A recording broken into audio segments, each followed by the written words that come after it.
It is early in the morning in the Gereshk district of Helmand Province. Local people with various medical ailments congregate outside the ISAF forward operating base Price, a joint British, Danish and American base, awaiting the weekly medical community aid programme, or MedCap, to begin. Some of these locals will have walked for several hours to get here, such is the need for medical treatment in this area. Lieutenant Lorna is a Danish medical officer who volunteers to help with the MedCap. Yeah. Well, Host Nation Clinic is a place for the local to come and get some help, basically with malnutrition, diarrhea, basic infections. We can't do huge things for them, but we can do a little bit, and there is plenty of means to help them, and there's a lot of willingness to do so as well. The locals begin to filter through, and Lorna gets to work. The first case is a girl who is complaining of headaches and dizziness. Such symptoms are often brought about by dehydration, ranging from minor to severe cases. Lorna has treated this girl for dehydration before and gives her water and hydration salts to take home with her.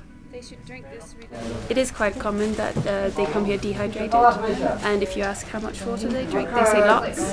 Then when you specify how much is lots, it's 2 to 3 glasses of water, which is barely enough for us in an hour.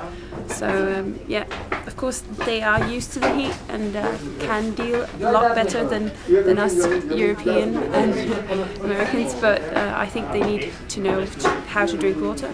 So basically we try to educate them and give them oral rehydration salts.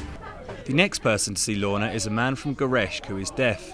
This is not his first visit. We do see a lot of chronic diseases such as deafness and chronic pains in the joints, arthritis of some sort, and they often expect that we can give them a tablet, but as I said, we don't do miracles, just medicine, and we can't help the deaf. An old woman is brought in on a stretcher. She was shot in the stomach several weeks before, and the medical team here have been treating the wound. It has healed well, and Lorna is successfully able to remove the stitches on the wound, under the vigilant gaze of the woman's husband, who is instructed to bring her to the subsequent MedCap for the next stage of treatment. From old to very young, the next case that Lorna has to treat is a baby showing signs of discomfort and crying a lot, another fairly frequent problem that the team here encounter. She was crying a lot, which is what was wrong with her. When you asked, she was only fed 2 or 3 times a day, which isn't enough for an infant. So basically I tried to tell the mum that she should feed her at least 6 times a day. We gave her some milk powders because she doesn't have enough milk herself. It's a bit of a spiral without an end, because if we give her milk powder she won't produce more milk, but in the end she'll be old enough soon to eat cereals and proper food, so it's fine. The hours pass by and the numerous flow of patients shows no sign of abating. All the medical staff who work here volunteer to do so, taking time out of their daily schedules in FOB Price to help these people. People that come here, the medics and the doctors, it's all volunteer work. It's not part of the army program in that sense, so it basically is if you want to come down and help, you can.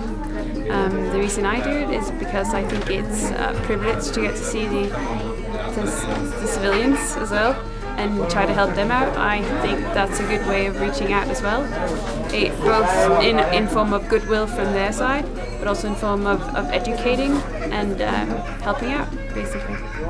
The clinic finishes for the day, and the medics take a well-earned break. There will be more MedCaps held that week, where many more locals will be treated. It is the hope of all here that one day the local Gereshk hospital will be sufficient enough in infrastructure and Afghan staff to deal with the myriad requests for treatment. Until then, the MedCaps will continue. This is Josh Fortune for the NATO channel, Gereshk, Afghanistan.